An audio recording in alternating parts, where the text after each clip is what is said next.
Assalamualaikum warahmatullahi wabarakatuh.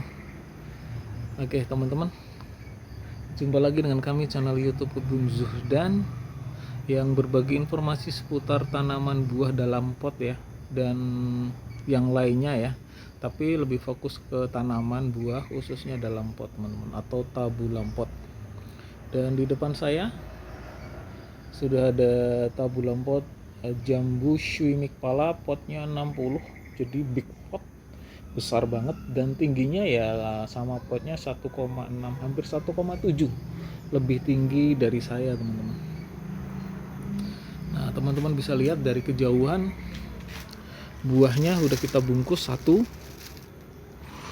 kemudian dua kita bungkus lagi, tiga kita bungkus, empat kita bungkus, 5 kita bungkus, 6 kita bungkus lagi teman-teman. Jadi ada 6 yang sudah kita bungkus. Rata-rata satu, hanya ini yang buahnya dua. Nah ini akan potensi untuk patah ya, apalagi ini ada lagi. Ini sangat beresiko nih teman-teman, langsung to the point saja ya. Nah ini bahkan kita pertahankan dua-duanya. Nah ini tadi pagi kita ikat ya, kita ikat, kemudian ini masih kita ikat. Nah nanti bagian atas kita ikat lagi teman-teman. Nanti kalau udah remaja menjelang dewasa nanti kita ikat lagi. Nah tadi pagi kita buang-buangin daun-daun tua di bagian pangkal teman-teman, yang kelihatannya kusam ya, kurat, atau udah kerak-kerak gitu ya, udah coklat-coklat, itu daunnya kita buang-buangin. Nah kita taruh di sini, nanti kemudian kita tuang lagi pakai media tanam yang sudah ada, teman-teman bisa lihat ya, ada sekam, ada pokoknya media tanam yang sudah jadi. Nah kemudian ini ada dua yang udah kita ikat. Kemudian tadi sudah saya sampaikan ya, daun-daun tua bagian pangkal itu kita buangin teman-teman. Nah ini masih ada, tuh ada uletnya.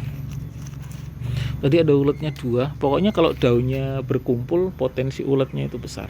Nah kemudian kita ambil gunting rantingnya untuk memangkas tunas-tunas air atau ranting-ranting susu teman-teman. Jadi ini apa ya namanya ya, kita majuin kan ada 5, jadi kita majuin, kita cari tunas-tunas air atau ranting-ranting susu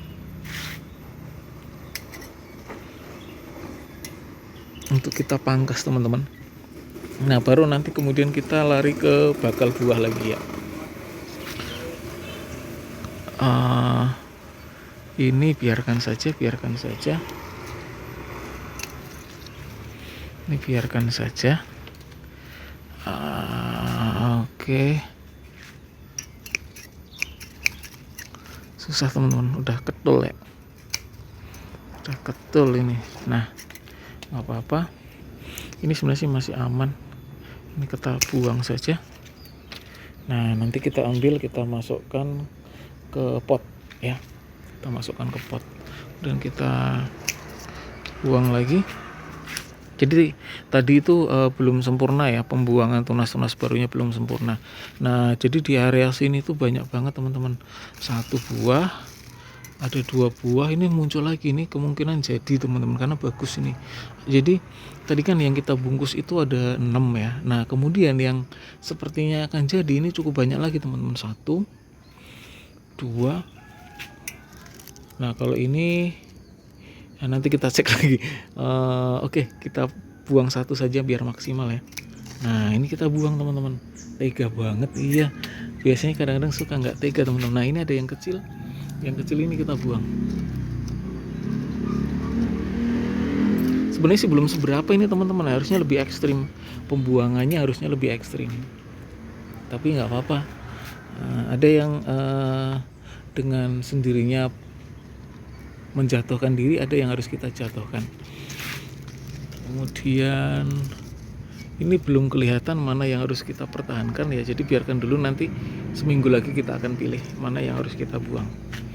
Luar biasa nih teman, 1, 2, 3, kelihatan buatan? Iya, kelihatan ya teman-teman ya. Kemudian 4 ini masih berimbang 4, tapi di sini sudah ada teman-teman. Harusnya sih kita buang, cuman kadang-kadang masih nggak tega saya. Jadi saya pengen melihat indahnya proses gitu. Kemudian ini udah besar, nah ini ada lagi berapa tadi, 5 atau 6 ya. Area sini malah kosong teman-teman, nggak ada calon buahnya ya, belum ada calon buahnya. Oh ini ada, nah, tapi masih calon bunga. Ini ada 1 calon bunga. Jadi di sini cuma ada berapa nih, 1. Jadi area sini ini belum ada nih, belum, paling baru bakal bunga saja. Itu bakal bunga. Kemudian ranting yang sini ada 2 yang udah berbuah, udah kita bungkus. Jadi ada 4 area ranting ya teman-teman kalau saya lokalisir. Nah ini ada 1, kemudian calon buahnya yang sekelereng 1, 2, 3. Nah area ranting yang sini itu yang cukup banyak ya. Nah ini calon buahnya 1, kemudian di sana 2, 3, kemudian 4, 5. Nah ini ada 3. Ini area yang cukup sibuk dengan adanya bakal buah ya, baik yang remaja maupun yang kecil. Nah ini ada lagi, jadi 1, 2, 3, 4, 5, 6, 7, 8, 9. Jadi area ini paling banyak menghasilkan bakal buah teman-teman. Ada 9. Ini memang ya nggak ideal, tapi kita lihat dulu prosesnya seperti apa, apalagi dengan pot 60 ya, pot 60 apakah bisa kemudian membantu perkembangan dari tanaman tersebut teman-teman. Jadi kalau potnya besar, medianya banyak, kan otomatis ketersediaan nutrisinya juga cukup gitulah. Nah, luar biasa ini teman-teman dengan kondisi seperti ini ya. Nah kemudian kita ke buah lagi. Tadi kan kita udah pangkas ranting ya teman-teman ya, kemudian kita ke buah lagi. Untuk ranting sih oke. Paling kenapa kemudian pertanyaannya kenapa tanaman tersebut di pot bisa berbuah seperti itu atau segitu banyaknya. Ini perdana kalau nggak salah teman. Mohon maaf, yang kedua. Sebelumnya sudah pernah berbuah, jadi ini dari sekian buah tadi yang besar ada 7, yang kecil-kecil sekelereng ada 9, udah kita pangkas tadi. Kok bisa untuk ukuran pot 60 buat saya itu udah besar banget teman-teman, cukup lah untuk beberapa meter, misalkan 2 meter atau 3 meter gitu dengan pot 60, karena besar pot 60 itu cukup besar buat saya. Jadi untuk mengakomodir kebutuhan nutrisi cukuplah, bisa teman-teman. Jadi memang saya dulu itu untuk tanaman ini saya fokus ke pembesaran dulu teman-teman, entah pembesaran batang, pembesaran ranting, dan perbanyakan akar. Bagaimana caranya ya? Dengan polybag yang besar dengan pot yang lebih besar. Itu untuk jangka panjang bagus banget teman-teman. Kalau kita paksakan pohon kecil berbuah memang sangat beresiko, dan saya sendiri mengalami itu teman-teman. Memang idealnya kita